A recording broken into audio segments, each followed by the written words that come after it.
यह जगत सारा क्षणिक है और आत्मा एक नित्य है। आत्मा का अनुभव बस एकमात्र नित्य है।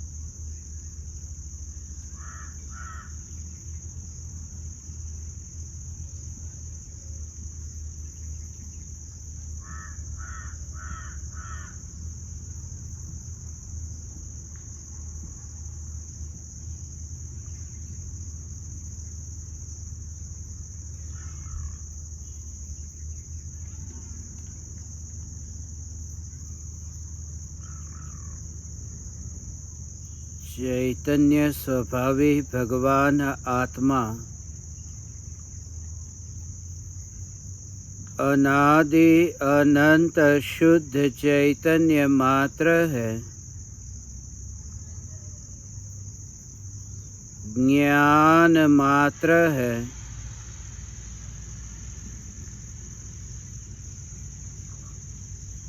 मैं शुद्ध चैतन्य मात्र, ज्ञान मात्र,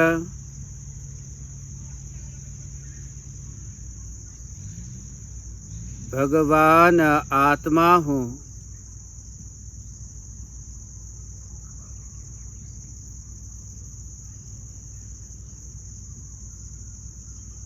त्रिकाल शुद्ध चैतन्य परमात्मा हूँ।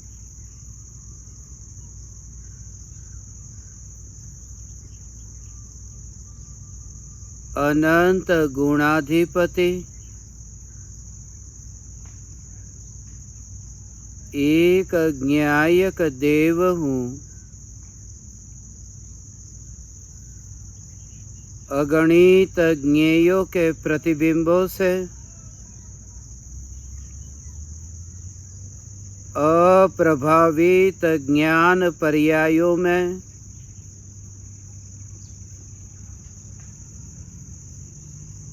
एक समय के लिए भी नहीं मिलने वाला, एक समय के लिए भी नहीं सिकुड़ने वाला,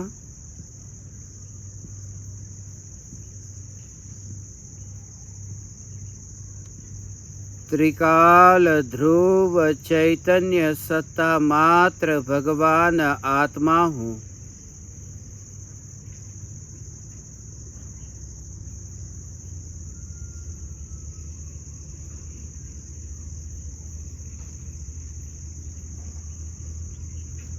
तीनों काल में जिसकी सत्ता है,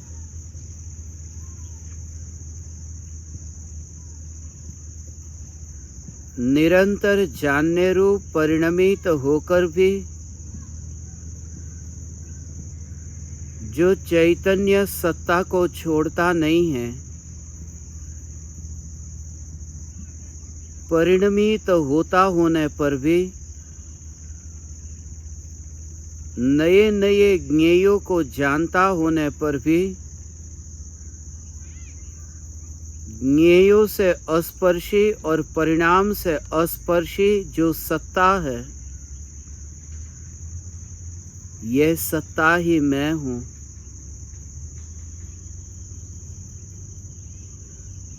ज्ञेय नए नए हो,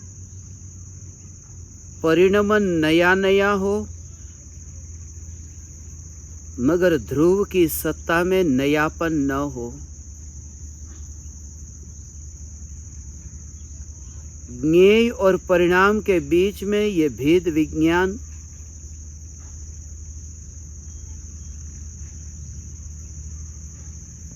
जैसे शरीर को जानने वाली ज्ञान की अवस्था, विकल्पों को जानने वाली ज्ञान की अवस्था, क्रोधादि भावों की उत्पत्ति को जानने वाली ज्ञान की अवस्था, या फिर दयादान व्रत भक्ति के जो भाव है उन्हें जानने वाली ज्ञान की अवस्था, उन ज्ञेयों से अप्रभावित ये चैतन्य सत्ता और जानने रूप परिणमन से अप्रभावित चैतन्य सत्ता जो पलटती नहीं है, पलट करके भी नहीं पलटती, जो अनित्य होने पर भी अपनी ध्रुवता को छोड़ती नहीं है,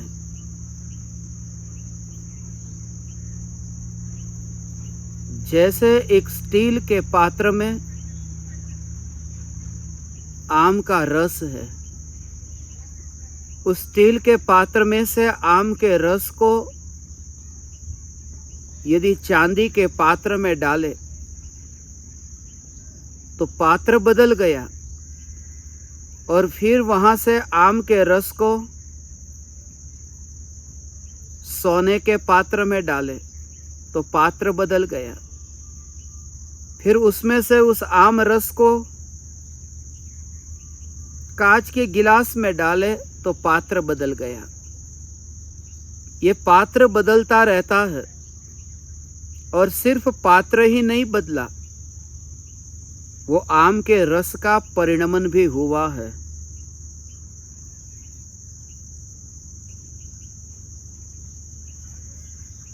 वह बदला है, वो एक ही जगह पर नहीं रहा। पहले उस स्टील के पात्र में था, वहां से वह आम का रस बहता हुआ, प्रवाहित होता हुआ, पलटता हुआ, वह दूसरे पात्र में, तीसरे पात्र में, चौथे पात्र में, ऐसे वो रस बदला है। तो दोनों चीजें, एक तो पात्र भी पलटा है और दूसरा कि आम के रस में भी परिणमन आया है, मगर पलट करके भी जो नहीं पलटने वाली सत्ता, कि स्टील के पात्र में था और चांदी के पात्र में गया, तब वो पात्र और वह रस का जो परिणमन, उन दोनों से न्यारी जो आम की सत्ता, वो जो रस की सत्ता, कि वो आम का रस पलटा तो है, मगर पलट करके आम का रस मौसमी का रस नहीं बन गया। आम का रस वह सेब का रस नहीं बन गया, वो पलट करके भी वो आम का रस ही रहा है। तो पात्र के पलटने से या फिर रस के बहने से आम का रस, उसकी जो सत्ता है वह सत्ता पलट नहीं जाती, मौसमी के रूप में, सेब के रूप में या किसी और फल के रस के रूप में पलट नहीं जाती। तो यही प्रयोग है कि ज्ञेय कोई भी हो, पात्र कोई भी हो, मगर किसी भी ज्ञेय को जानते समय ज्ञान की जो अवस्था है, जो जानना जानना जानना जानना, ये जो ज्ञान की अवस्था है, वो उस पात्र में तो मिलती नहीं है, वो ज्ञेयों में तो जाती नहीं है। अत्यंत दूर जैसे वो पहाड़ है, और पहाड़ को जानने वाली ज्ञान की अवस्था वहां पर जाकर बैठती नहीं है। इस चिड़िया ने अत्यंत दूर से उस पेड़ की डाली को देखा है, मगर डाली पर चिड़िया बैठी नहीं है। ऐसे ही ये ज्ञान की अवस्था विकार के भाव को दूर से देखती तो है, मगर ये चैतन्य की ज्ञान की चिड़िया उस विकल्प की डालियों पर बैठती नहीं है।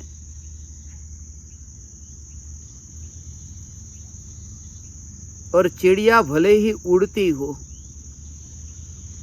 मगर उड़ करके भी वह चिड़िया तोता नहीं बन जाती, वह चिड़िया कबूतर नहीं बन जाती। चिड़िया चिड़िया ही रहती है। जो ज्ञान निरंतर जान रहा है, ये जानना जानना जानना जानना, उस ज्ञान के प्रवाह का, उस ज्ञान के परिणमन का निरंतर अनित्य रूप होने पर भी यह ज्ञान की सत्ता सदा काल जैसी है ऐसी ही रहती है। वहां तो वह आम का रस कुछ दिन तक पड़ा रहे तो खराब हो जाएगा, बिगड़ सकता है। हो सकता है कि वह आम का रस ही न रहे, फिर गटर में नाली में बहता हुआ वह कीचड़ हो जाए। मगर ये ज्ञान की जो सत्ता है, ये सत्ता तो पलट करके भी अनंत काल तक उस सत्ता स्वरूप को छोड़ती नहीं है, क्योंकि इस सत्ता का होना वो इतना पर से अप्रभावित है। इस सत्ता का होना ये ध्रुवता है। वह आम का रस वह बोलते हैं, मगर अंततः देखो तो आम का रस भी एक पर्याय है। आम का रस भी पुद्गल का परिणमन है। आम का रस वह भी एक समय की पुद्गल की वह अवस्था है। इसलिए वह गटर में जाएगी तो नाली में बहता हुआ कीचड़ हो जाएगा आम का रस भी। मगर यह समझने के लिए कहा कि पात्र के कारण या बहने के कारण वो सत्ता अप्रभावित रहती है, उसके कारण प्रभावित नहीं होती है। मगर ये ध्रुव चैतन्य सत्ता ये सड़ती नहीं है, क्योंकि ये पर्याय नहीं है, ये ध्रुव है। ऐसा ये ध्रुव चैतन्य सत्ता स्वरूप ये है। इसलिए जब क्षेत्र का विकल्प छूट जाए, संयोग का विकल्प छूट जाए, संयोगी भाव का विकल्प छूट जाए, तब वह पहचान स्वयं की सत्ता से होती है।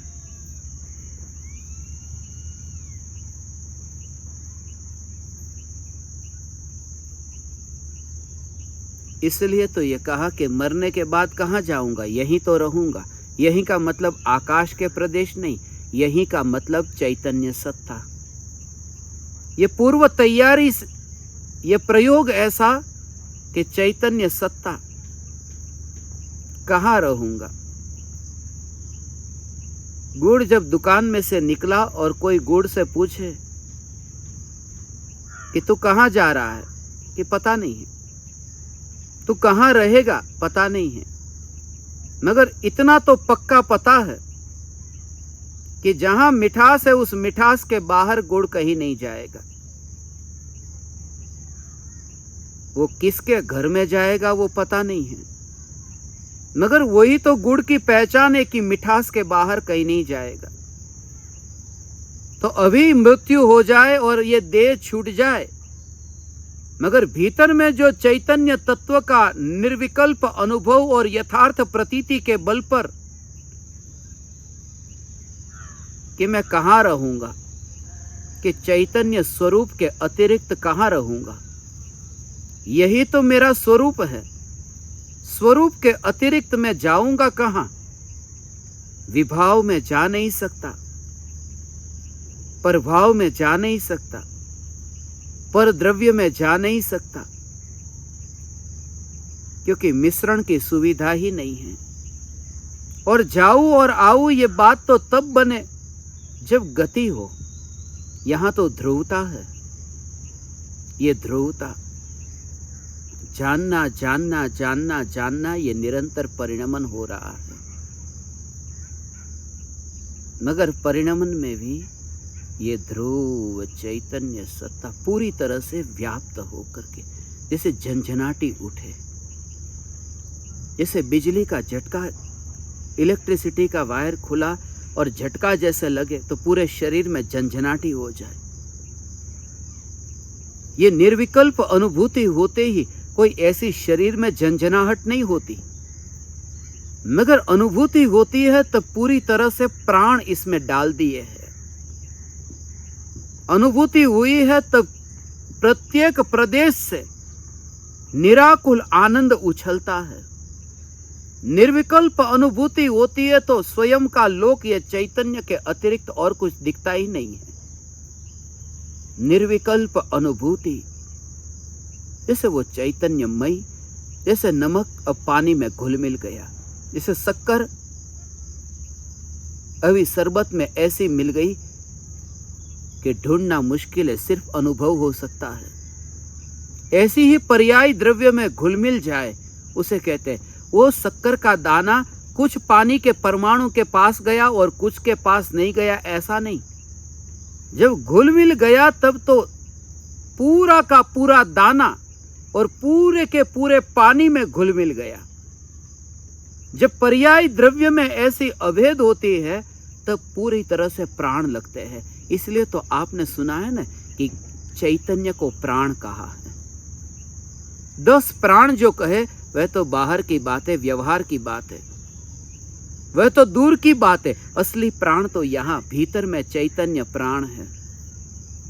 इसलिए जब कहूं कि प्राण को लगाओ, ये मुफ्त में नहीं मिलती अनुभूति,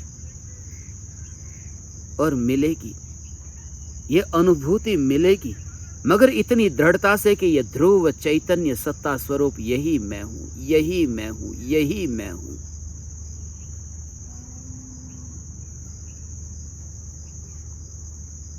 तब क्रिया का विकल्प न होगा। क्या करता हूं? करता हूं नहीं। गुड़ क्या करता है?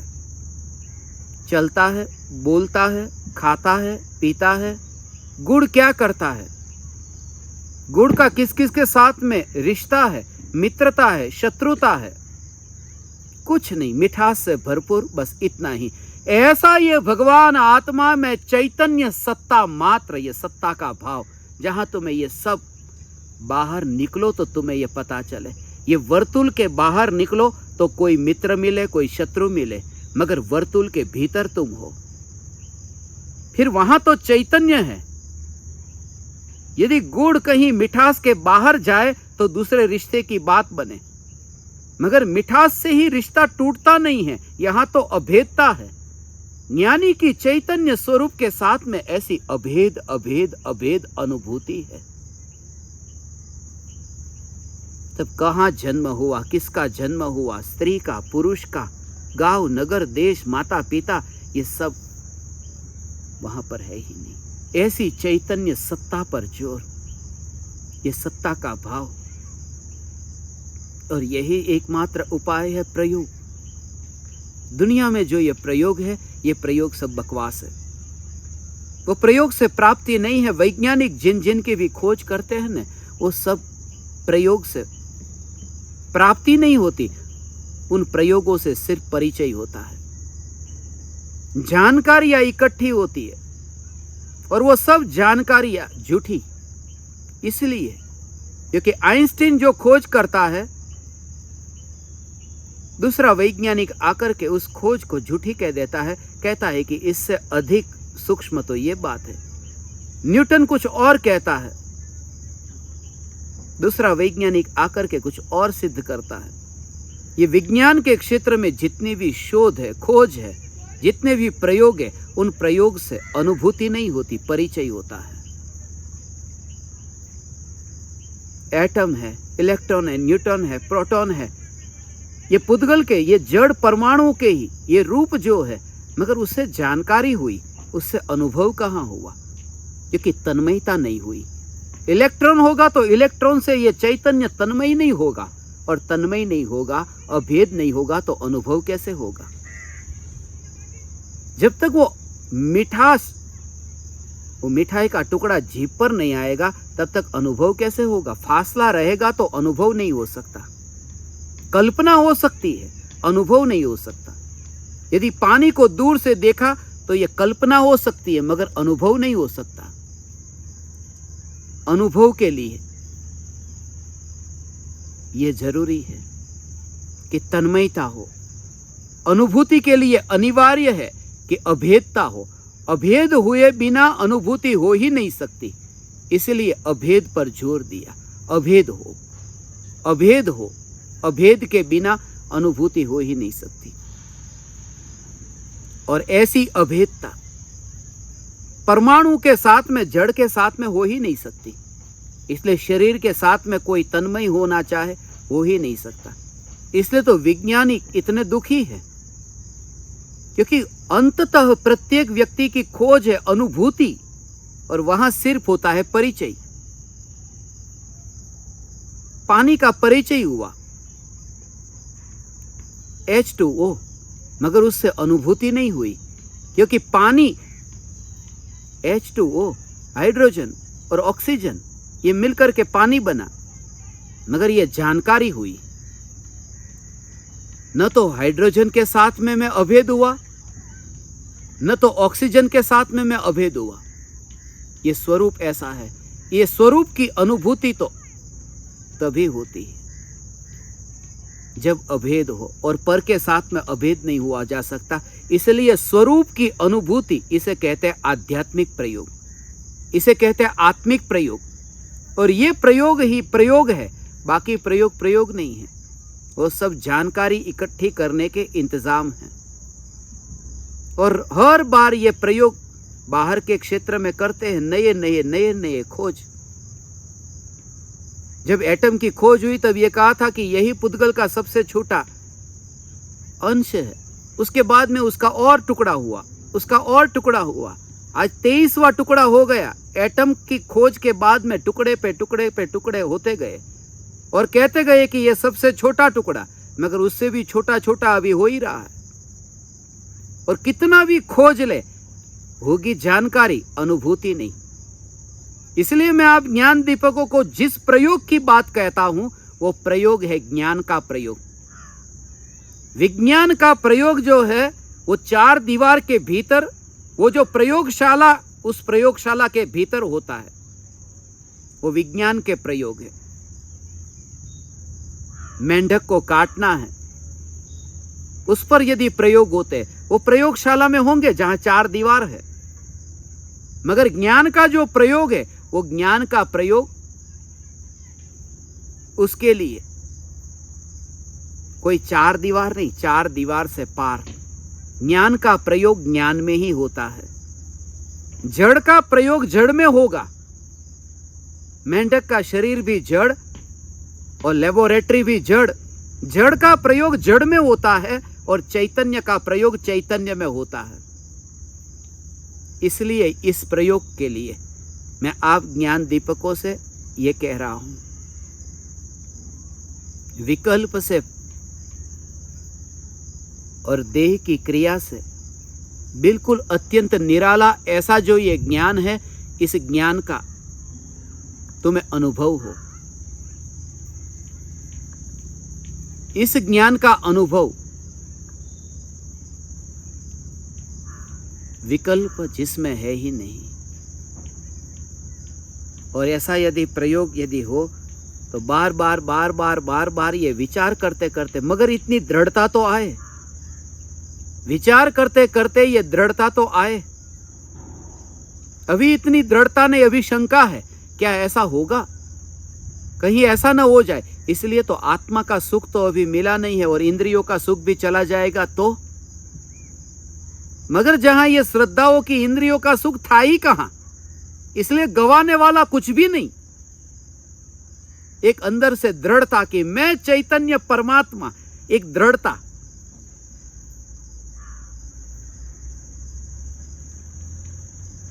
रूस में जो एक व्यक्ति बहुत महान व्यक्ति हुआ, आगे जाकर के तो वो लगभग वो शुरुआत में 15-16 साल का युवक ट्रेन में यात्रा कर रहा है।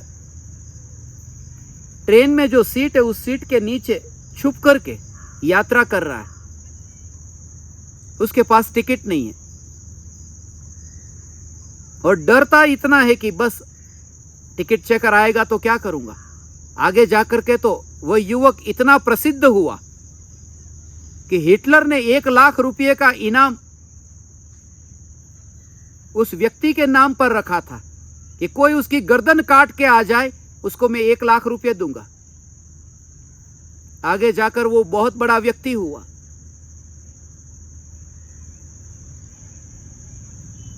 मगर जब वो 15-16 साल का था, वहां पर ही उसके पास में टिकट नहीं है।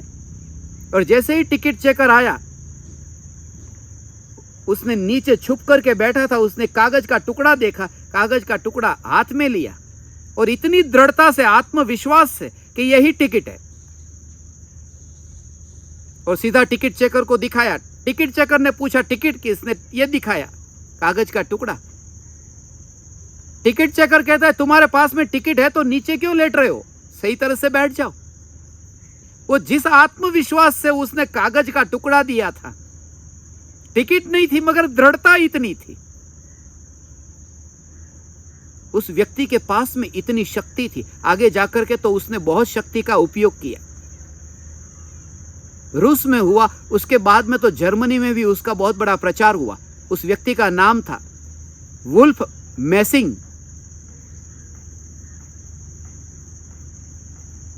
1889 में रशिया में वो हुआ, और उसके बाद में तो बड़े बड़े गांधी जी तक लोग उनसे प्रभावित हुए। वो खाली कागज लेकर के जाता तो बैंक में लोग चेक समझ करके उसको रुपये दे देते थे। प्रयोग बहुत बार किए। स्टेलिन की सिक्योरिटी इतनी ज्यादा थी कि दुनिया की सबसे श्रेष्ठ सिक्योरिटी आज तक, उसमें सबसे ज्यादा श्रेष्ठ सिक्योरिटी में वो कभी एक कमरे में नहीं सोता था। स्टेलिन रोज कमरे बदलता था।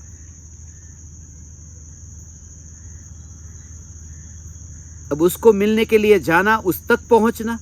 स्टेलिन ने भी उसको दावा किया कि एक बार यदि तू मेरे पास आके दिखा, और आधी रात को ये मैसिंग उसके कमरे तक पहुंच गया, क्योंकि स्टेलिन का एक खास मित्र था। उस मित्र के पास जैसा वहां वो रूप रंग जैसा था, वो उस तरह से ही अपने को विचार करने लगा कि मैं उसका मित्र हूं। दरवाजे पर गया, सब लोगों ने सलाम किया कि ये स्टेलिन का मित्र आया, आधी रात को कमरे तक पहुंचना नहीं दिया। तुम अपने को पामर मान करके बैठे हो। मैसिंग तो दुनिया को सिर्फ यह शक्ति दिखा रहा था कि अंदर में यदि तुम्हारे भीतर ये विचार हो तो तुम कर सकते हो। यहां तो झूठा नहीं है, यहां कागज का टुकड़ा है और टिकट नहीं मानना है। यहां तो चैतन्य सत्ता स्वरूप हूं और उसका स्वीकार करना है। ये चैतन्य चैतन्य चैतन्य हूं, ये सत्ता का स्वीकार कि तू क्या करता है। कुछ नहीं, मैं सत्ता स्वरूप हूं, करता हूं नहीं, हूं। कहां जाएगा? मैं चैतन्य सत्ता स्वरूप हूं। यह चैतन्य सत्ता स्वरूप, यह दृढ़ता। और यहां कोई भी व्यक्ति पापी होने के लिए पैदा ही नहीं हुआ। कोई भी व्यक्ति मुर्दे की तरह मरने के लिए पैदा ही नहीं हुआ। यहां प्रत्येक व्यक्ति, वरना मनुष्य का जन्म ही नहीं मिलता। यह मनुष्य शरीर भी इसलिए मिला।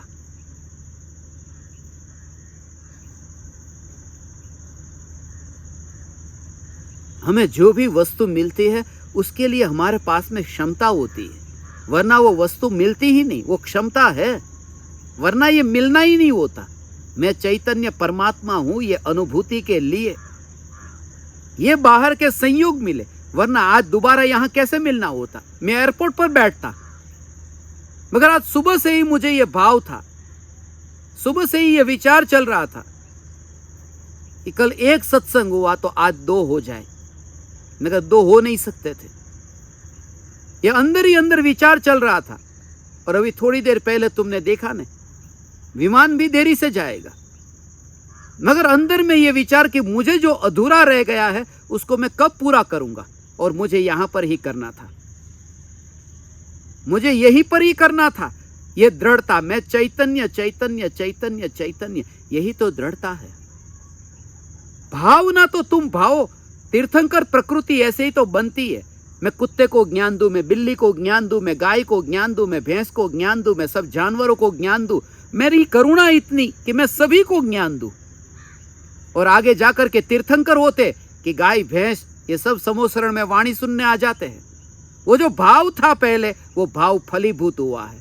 वो दृढ़ता जो थी, उस दृढ़ता से आज वे जानवर भी उनके पास ज्ञान लेते हैं और अपनी भाषा में समझ जाते हैं, क्योंकि भाव पूर्व में ऐसा ही आया था कि काश मैं उनकी भाषा को जानता तो उन्हें उनकी भाषा में ज्ञान देता। ये भाव की दृढ़ता, कि मेरे अंदर इतनी भाव की दृढ़ता है कि मैं उस जीव को उस देश की भाषा में समझाऊं, प्रकृति करे व्यवस्था, मुझे कुछ नहीं करना। उसे फिर तुम उदय कहो, सत्य है ये उदय ही है।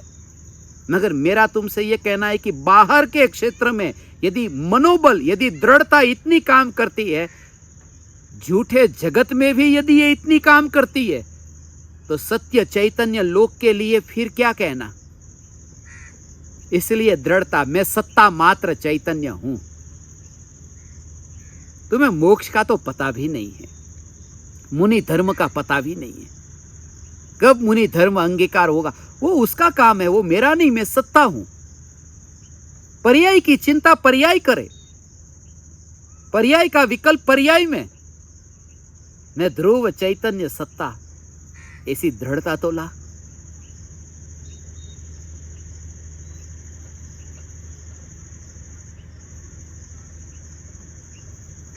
और यही कनेक्शन मुझे आप ज्ञान दीपकों के साथ में दिखता है।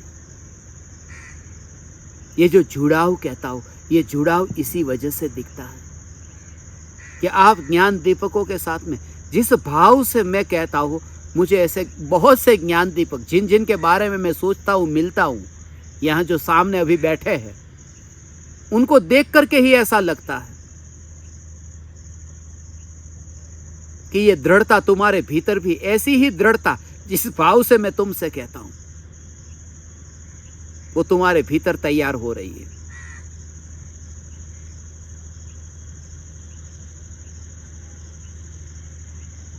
ये पूर्व तैयारी है। राग और द्वेष के भाव हो, विकल्प हो, कषाय हो, उससे छुटकारा कैसे हो? उससे छुटकारा करने से पहले ये तैयारी।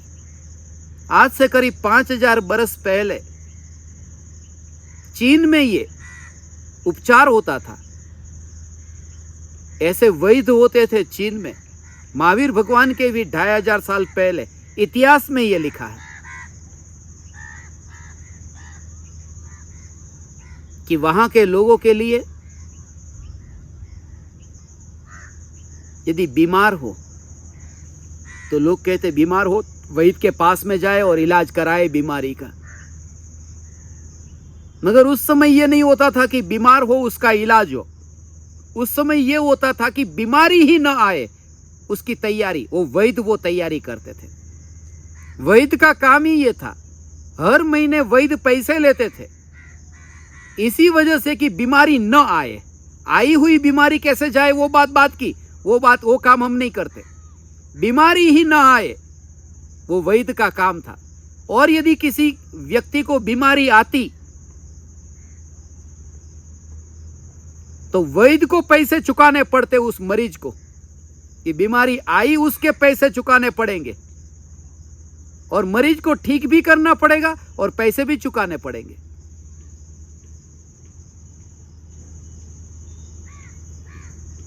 उस पद्धति को एक्यूपंक्चर कहते थे, जो आजकल बहुत चल रही है। रूस में उसके बहुत प्रयोग हो रहे। धीरे धीरे इस सदी के अंत तक उसका बहुत प्रचार होगा। मगर यह बात तो मैं आपको इसलिए कह रहा हूं कि दृढ़ता इतनी कि बीमारी का इलाज करने की बात ही नहीं, बीमारी ही ना आए। और परम कृपालु देव पूज्य गुरुदेव श्री कांजी स्वामी ये वैद्य है। वो ये नहीं कहते कि तेरी बीमारी नहीं आएगी, तू तो वह है जिसमें बीमारी आ सकती ही नहीं आएगी वाली बात का आ ही नहीं सकती, क्योंकि तू सत्ता है जिसमें कोई कार्य नहीं होता। तू सत्ता मात्र है, सत्ता सत्ता सत्ता।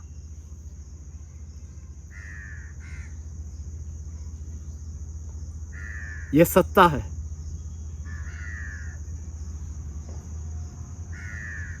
उस लड़के के पास में टिकट नहीं थी। तू कहेगा मेरे पास भी मोक्ष मार्ग की टिकट नहीं है, सम्यक दर्शन ज्ञान चारित्र नहीं है, मैं क्या करूं? टिकट नहीं है और ऐसे ही कह दूं टिकट है। तेरे में दृढ़ता आए कि मैं चैतन्य सत्ता हूं तो वो टिकट हो जाएगी। वही तो टिकट है। ये श्रद्धा का नाम टिकट है। ये दृढ़ता ही तो टिकट है कि मैं चैतन्य सत्ता हूं।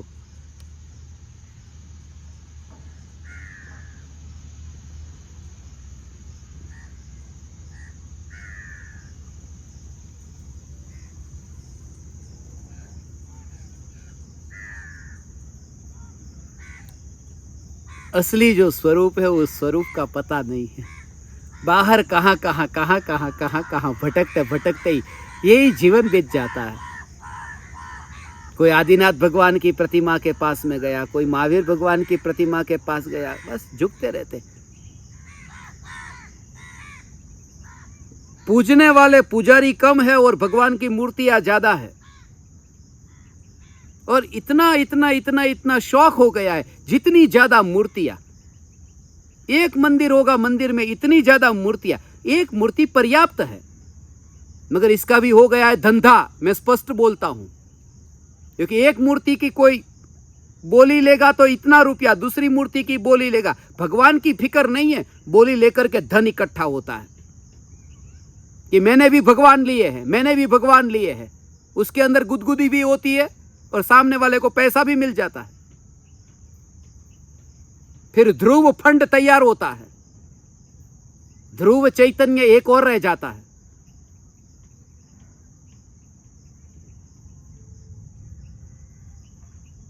मेरा ज्ञान दीपक ऐसा दीवाना होगा कि नहीं, एक परमात्मा पर्याप्त है, सत्ता, ये चैतन्य सत्ता। इसलिए मैं आपसे कहता हूं, ये चैतन्य चैतन्य ये देह ही तुम्हारे लिए मंदिर की तरह तुम्हें दिखाई दे और दिखाई देगा। तुम ही अपने को ये चलता फिरता मंदिर देख सको, ये चलता फिरता मंदिर।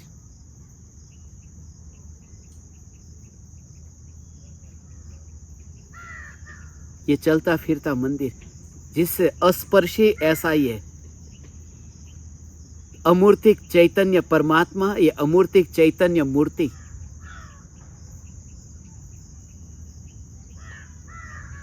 महावीर भगवान को झुके, आदिनाथ भगवान को झुके, भगवान भगवान इतने इतने भगवान को झुके।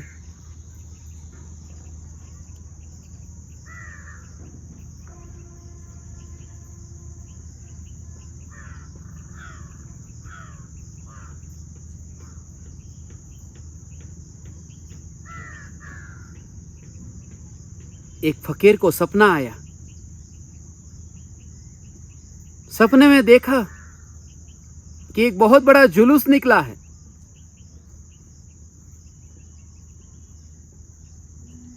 ढोल नगारे बजते हैं, बैंड बाजे बजते हैं, नाचते गाते हैं लोग। उसे जिज्ञासा हुई कि यह जुलूस किसका है। किसी सज्जन को पूछा, उस सज्जन ने बताया कि भगवान निकले हैं, भगवान का जुलूस है।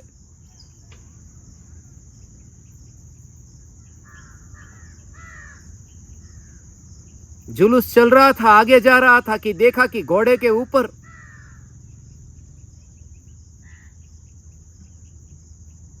आदिनाथ भगवान परमात्मा को वरघोड़े में लेके जाते हैं ना, आदिनाथ भगवान।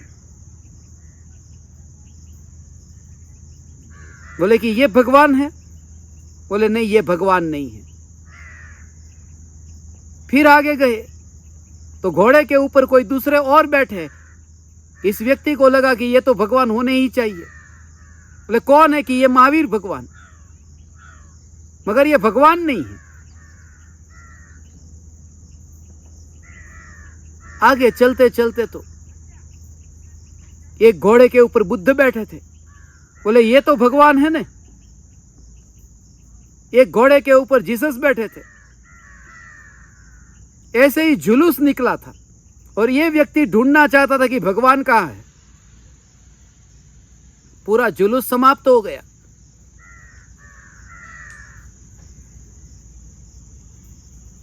और सबसे अंत में घोड़े के ऊपर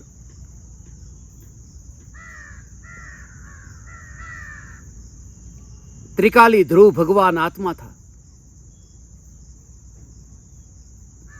उस सज्जन ने कहा ये भगवान है। इस आदमी ने पूछा यदि ये भगवान है तो इनके साथ तो कोई नहीं है। तो बोल रहा है कि ऐसा ही इस दुनिया में हो रहा है।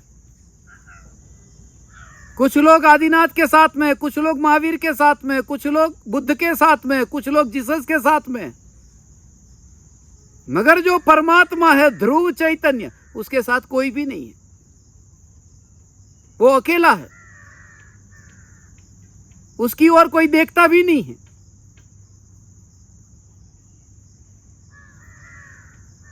उस फकीर को तो नींद खुली कि सपना गया, आंख खोली देखा, मगर रोना आ गया कि असल में तो, सच में तो दुनिया में यही तो हो रहा है। काश वो सपना सपना ही होता, मगर ये तो हकीकत है। 24 तीर्थंकरों के साथ तो बहुत है, प्रतिष्ठा कराते हैं। 20 तीर्थंकरों के साथ बहुत है, प्रतिष्ठा कराते हैं, मगर ध्रुव चैतन्य परमात्मा के साथ वो बेचारा अकेला है, कोई देखता तक नहीं उसकी ओर। और यही परमात्मा है, यही मैं हूं। हे ज्ञान दीपक,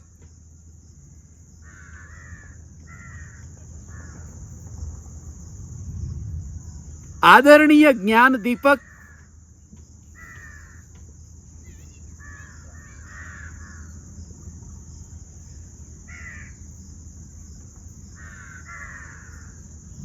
अभी धीरे धीरे प्रयोग चालू हुआ है।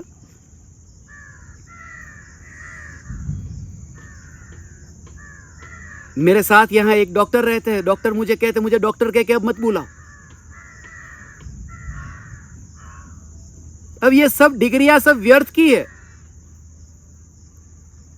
कागज के टुकड़े पर थोड़े नाम लिख दिए, एक तो शरीर का नाम, ये भी झूठा, ये भी उसकी डिग्रियां, ये भी झूठी।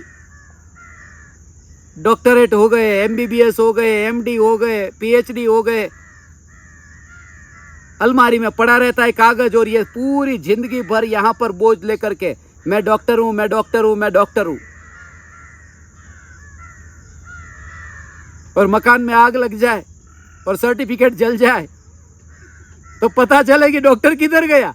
तब भेद ज्ञान होता है कि डॉक्टर जल सकता है, ये चैतन्य नहीं जल सकता। इसलिए इन पदों से सब मुक्त होना। इसलिए मैंने ये निर्णय लिया, तुम्हें मान चाहिए, तुम्हें मान दूंगा। मैंने आज से, कल से ही शुरुआत की है, प्रयोग आज से चालू कर दिया कि आपको क्या चाहिए। आदरणीय डॉक्टर साहब, आदरणीय इंजीनियर साहब, आपके लिए सब तैयार। और एक बात कहता हूं, मुझे अंदर से हंसी आती है। ये आपको पता नहीं चलेगा, क्योंकि मेरा अभिनय इतना परफेक्ट होगा, तुम्हें पता तक नहीं चलेगा। आपसे महान कोई नहीं, मगर लोगों को झूठे जगत में ही जीना, सत्य नहीं। एक ज्ञान दीपक का कल मैसेज आया था, वो बोले कि मुझे मीटिंग करनी है। मैंने उनके साथ मीटिंग की। बोले आज आपने क्या बता दिया, आदरणीय ज्ञान दीपक। मुझे आप आदरणीय मत कहो, मैं तो आपके चरणों की धूल हूं। और मैंने क्या कहा, मुझे तो पहले से ही लग रहा था कि तू मेरे चरणों की धूल है, तो झटका लग गया। बोलना आसान है, खाली आपके चरणों की धूल हूं। तुम देखना, तुम किसी व्यक्ति के सामने जाके बोलो, अरे मैं तो आपके सामने कुछ भी नहीं हूं, और सामने वाला जब तुम्हें कह दे, हाँ मुझे पता है तू मेरे सामने कुछ भी नहीं है, तो दुख लगेगा, क्योंकि तुमने जो बोला है उसके पीछे भी तुमने मान पाना चाहा है कि देख मेरे जैसा निर्भिमानी कोई नहीं, मैं तो आपके चरणों की धूल हूं। उसमें भी मान चाहिए कि मैं कितना नीचा अपने को मानता हूं, कितना सरल आदमी अपने को मानता हूं। मुझे नाटक वाला ज्ञान दीपक नहीं चाहिए, आपके चरणों की धूल।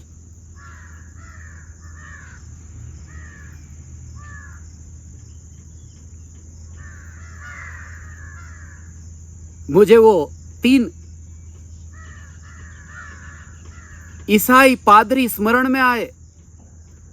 तीनों ईसाई थे, चौराहे पर मिल गए, और तीनों अलग अलग संप्रदाय के। एक था कैथोलिक, दूसरा था प्रोटेस्टेंट और तीसरा था ऑर्थोडॉक्स। पहला पादरी बोलता है कि ज्ञान के मामले में तो हमसे ऊंचा कोई नहीं।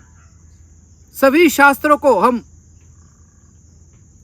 ऐसे सिद्ध करके देते हैं, एक एक पंक्ति का खुलासा स्पष्ट ऐसे करते हैं, ज्ञान के मामले में तो कोई भी हमसे आगे नहीं जा सकता।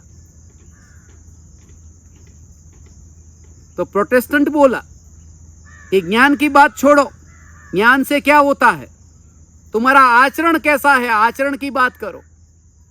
आचरण के मामले में तो प्रोटेस्टेंट जैसा कोई नहीं। हमारे पास में जैसा आचरण है इस पृथ्वी पर किसी के पास में नहीं है। मगर तीसरा पादरी बोला कि क्या अहंकार में पड़े हो?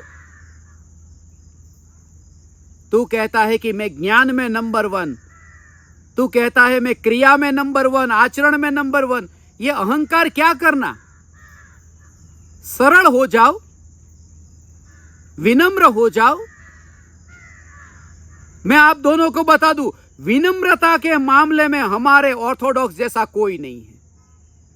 हम तो विनम्र है, मगर हमारे से ऊंचा कोई नहीं। हम तो विनयवान हैं, मगर विनय में हमसे ऊंचा कोई नहीं। हम तो निरभिमानी है, निरभिमानी में हमसे ऊंचा कोई नहीं। ये और खतरनाक हो गया।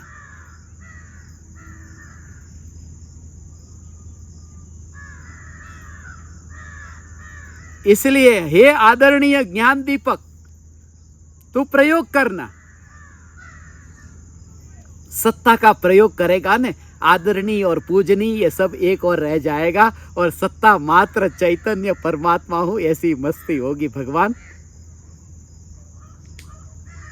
ऐसी मस्ती होगी। ये तो तुम्हें चैतन्य तक लाने के लिए ये सब करूंगा मैं। वास्तव में तो मैंने तुम्हें अपने बेटे के रूप में देखा है। एक बाप जैसे अपने बेटे के साथ में रास्ते से गुजर रहा था और बच्चे ने कहा, पिताजी देखो खिलौने की दुकान, मुझे खिलौना दिला दो। मशीन गन, डिशुम डिशुम।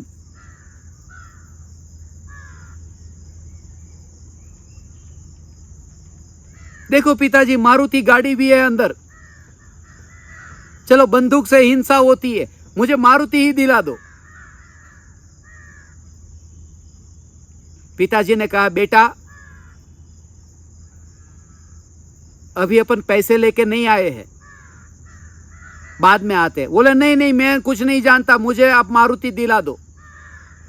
पिताजी ने कहा, बेटा घर जाते हैं, घर जाकर के फिर पैसे लेकर के आते हैं।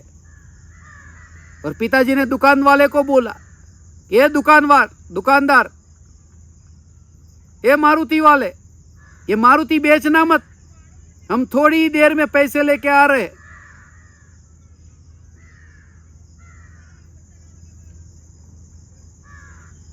चल बेटा जल्दी जल्दी चल, पैसे लेकर के आते हैं, मारुति खरीद कर फिर जाएंगे। बच्चा रास्ते पे चलते चलते फिर वो मारुति भूल गया, घर पे आ गए।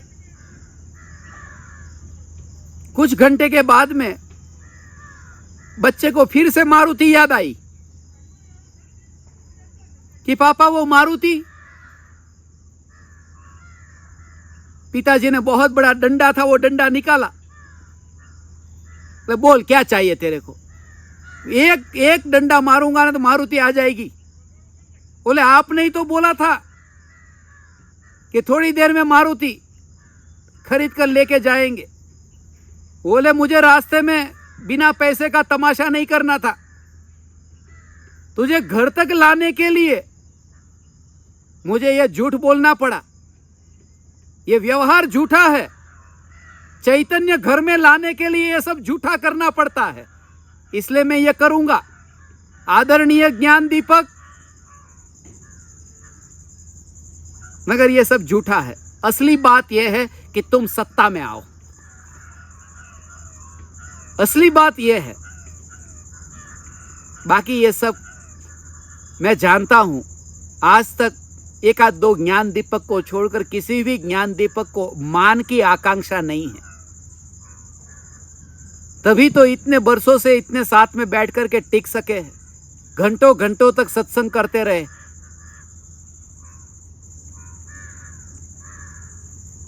अभी भी आप सभी ज्ञान दीपकों को दीपावली साथ में मनाने के लिए आमंत्रण देता हूं। अपना दिया जलाओ साथ में, और जो नहीं आ सकते वे भी चिंता नहीं करें। मेरी तो यह भावना है, नहीं आते हैं, नहीं आ सकते, उनके लिए भी जितने सेशन होंगे ना उमराला में, सब आपके लिए लाइव रख दूंगा। मुझे तो यह भाव है, क्योंकि 80 वर्ष 70 वर्ष में 90 वर्ष में ये कहाँ निकल पाए, घर से न निकल पाए, उनका सत्संग कैसे भी करके हो बस। और अभी तो इंटरनेट वहां अच्छा आ गया है, तो आपके पास में सत्संग भी अच्छी तरह से रेगुलर पहुंचेंगे। सुनना, ये अंदर में ये दृढ़ता, सत्ता मात्र ये चैतन्य परमात्मा, यही मैं हूं।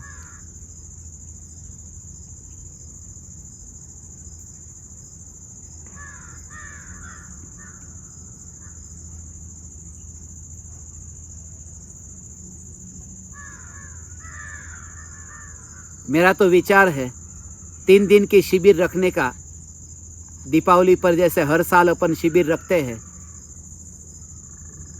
इस बार भी एक शिविर रखेंगे। हर बार 6 सत्संग रखते हैं, 3 दिन के 6 सत्संग।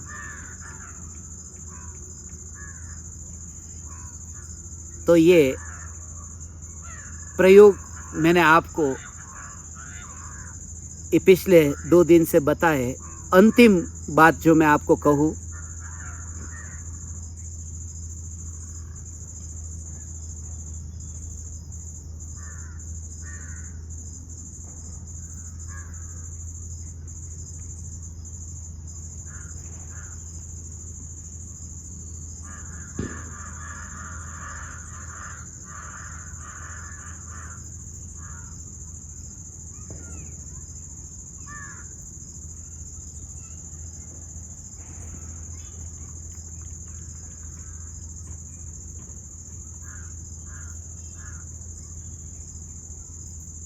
पक्षी की जो पुकार है, जो अभी मुझे सुनाई दे रही है,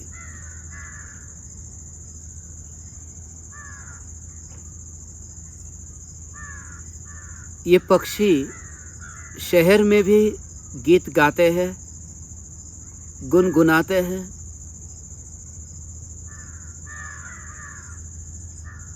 मगर शहर में आवाज नहीं सुनाई देती। यहाँ वन में, जंगल में सुनाई देती है, क्योंकि यहाँ दूसरा कोई कोलाहल नहीं है। जिस चैतन्य की पुकार की मैंने आपको बात कही, ये चैतन्य की भीतर में जो पुकार, वो आपको तब सुनाई देगी जब विकल्प का कोलाहल बाहर में न होगा।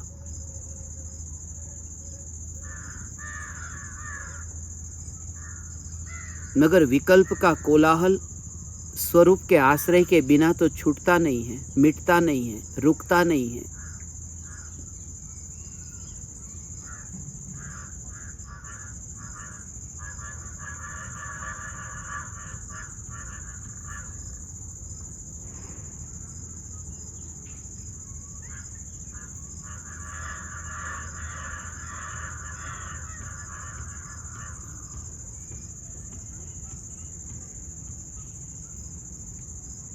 इसलिए विकल्प के कोलाहल को शांत करके आत्मा को पहचानो।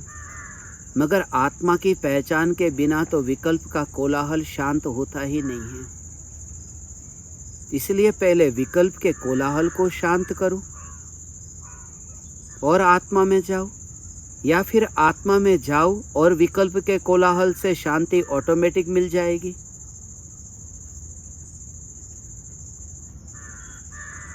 सत्य यह है कि जब आपके भीतर में यह विचार चलेगा, सत्ता मात्र चैतन्य परमात्मा मैं हूँ।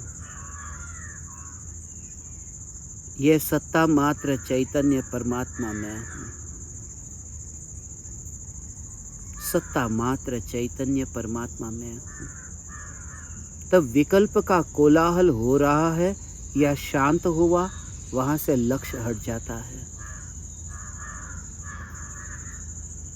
और सत्ता मात्र का भाव ये, कैसी भी स्थिति में वह सत्ता, तिजोरी में जैसे 100 रुपये की नोट रखी है और 100 की नोट तिजोरी में से निकाल करके तुमने अपने पर्स में डाली और वह नोट मुड़ गई, फिर भी तुम्हारी श्रद्धा है कि 100 रुपये जेब में है। उस नोट को यदि तुमने मुट्ठी में भी बंद कर दिया तो भी तुम्हें श्रद्धा है कि 100 रुपये मेरी मुट्ठी में है। 100 रुपये हाथ में रखो, पर्स में रखो, मुट्ठी में रखो, तुम्हें यह श्रद्धा है कि 100 रुपये मेरे पास में है। वो 100 रुपये की नोट कैसे भी हो, खास इतनी जागृति रहे, टेढ़ी मेढ़ी हो जाए, टेढ़ी मेढ़ी हो जाए, मगर फटनी नहीं चाहिए, कटनी नहीं चाहिए। कटेगी तो इनवैलिड है, और कटे नहीं तो कैसी भी वो नोट हो, उसका मूल्य वो सत्ता 100 रुपये की नोट है। तो ये जो असंख्य प्रदेशों में व्याप्त ये चैतन्य परमात्मा, ये कटता नहीं है, फटता नहीं है, इसलिए आकार बदलता है। जैसे नोट को यदि बंद करो तो उसका आकार बदल जाएगा। चींटी में, कीड़े में, मकोड़े में, गाय में, भैंस में, मनुष्य के शरीर में ये आकार बदल जाएगा। लेटते समय, बैठते समय, उठते समय, चलते समय आत्मा का आकार बदल जाएगा। मगर आकार पर जोर नहीं हो और सत्ता मात्र की जिसका अस्तित्व है, बस नोट मेरे पास में है, यहाँ सत्ता मेरे पास में नहीं है, मैं स्वयं ही सत्ता हूं, मैं स्वयं ही चैतन्य सत्ता हूं। सत्ता मेरे पास में नहीं है, मैं स्वयं ही चैतन्य सत्ता हूं। फिर नोट को कैसी भी रखो, नोट नीचे जमीन पर गिरे, आकाश में उड़े, सिर्फ फटनी नहीं चाहिए। जमीन पर गिरे, आकाश में उड़े, जेब में हो, तिजोरी में हो, बैंक में हो, लॉकर में हो, मगर बस सत्ता है। ऐसे ही ये चैतन्य सत्ता,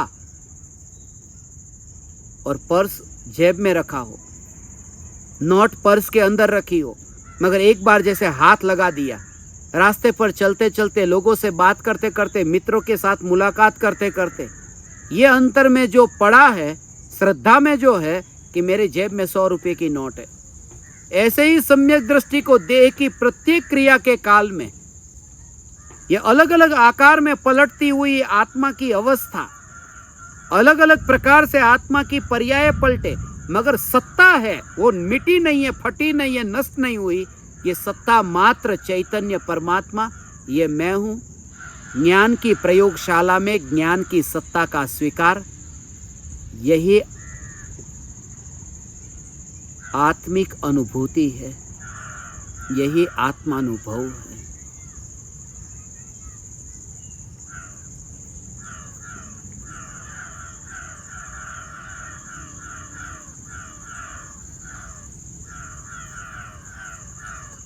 परम प्रयोगशाला है ये, ज्ञान की प्रयोगशाला। ज्ञान में ज्ञान का प्रयोग,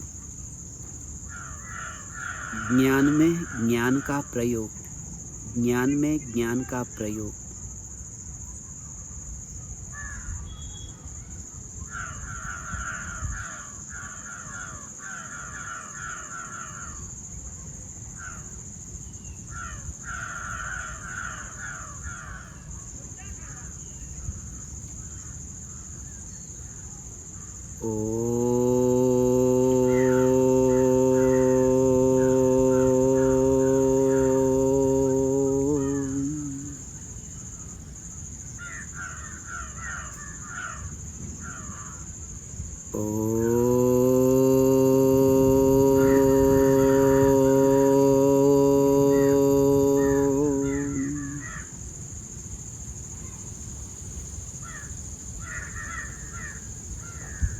अहो